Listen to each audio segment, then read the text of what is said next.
Partner, alam ba yung Jinga Juice? Jinga Juice? Ano yun? Oh, Jinga Juice. Ano yan?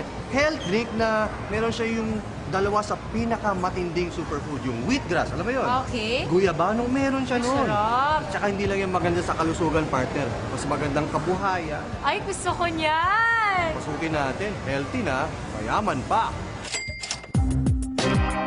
Hindi na mapigilan ang pagdami ng mga taong nabiyayaan ng magandang kalusugan at kabuhayan ng Jinga Juice, isang powdered health drink na naglalaman ng dalawang superfoods, ang wheatgrass at guyabano. Nagtataglay ito ng napakaraming health benefits sa katawan. Isa rin ang mga ito na mabisang proteksyon labang sa anumang cancer sa katawan.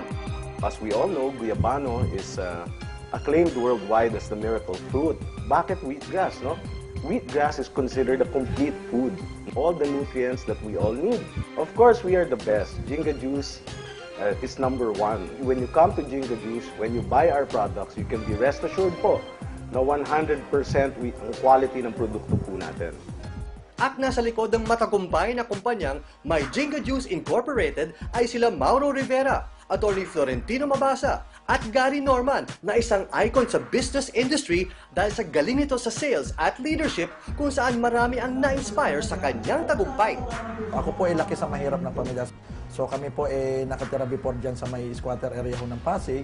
Napansin ko, 7 years ako nag-work, 6,000 naman. Mas malaki pa edad ko dun sa kinikita ko ho, sa trabaho eh.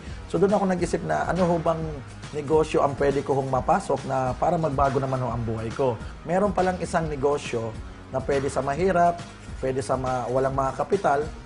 At ang naging bunga ng pagsisikap ni Gary, nakabili siya ng lupa at bahay, magagarang sasakyan at napag-aral niya ang kanyang mga anak sa exclusive schools. At bilang pasasalamat sa natatamasan niyang tagumpay, naisip niya na tulungan din ang mga taong nagnanais umasenso at yumaman. So nakapag-decide po ako na magtayo na ho ng sariling kumpanya.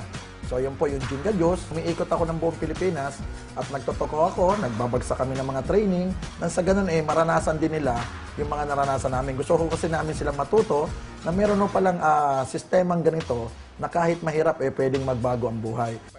Nagkaroon ng kidney stones ang gym instructor na si Alex Fernandez dahil daw sa dami ng protein content ng mga health supplements na kanyang iniinom. Po-form siya ng kristal at ito yung nagiging kidney stone. At dito ko po naranasan talaga na gigisingin ako sa madaling araw, tapos yung pain ko sa likod ko, sa lower back po, talagang napakasakit po.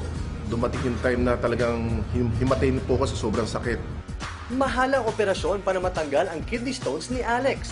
Kaya laking pasasalamat niya dahil naipakilala ang health drink na ito sa kanya.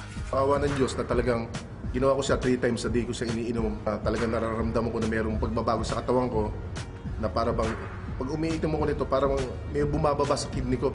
Ito po yung lumabas sa akin na worth 75,000 kung ito yung ooperahan o saka isa-shockwave po. Sa ganda ng product, talagang gumaling po ako. Nabago naman ang buhay ng dating service crew na si Bong Plata nang seryosohin niya ang negosyo sa Jinga Juice. Yumaman siya sa kanyang pagsisikap at determinasyon. Napakahirap po ng buhay. Pag nag-overtime ka, minsan halos walang bayad. Pasko, bagong taon, naka-duty ka. Nung nakita ko ho itong Jinga Juice, umasenso at gumanda po talaga yung buhay ko. Nakabili po ako ng pangarap kong sasakyan, nakabili po ako ng condominium, nakabili rin po ako ng lupa. At napag-aaral ko po yung anak ko sa magandang eskwelahan. So iniimbitahan ko kayong lahat na makarating ho dito sa My Jinga Juice Office, Tycoon Building, dito ho sa May Pasig Ortigas Center. So meron ho tayong libreng orientation sa product ko at bukod doon sa negosyo. At ito po libre. So maganda ho, makarating ho kayo para makita nyo kung gaano ho kaganda ang produkto at negosyo ho namin.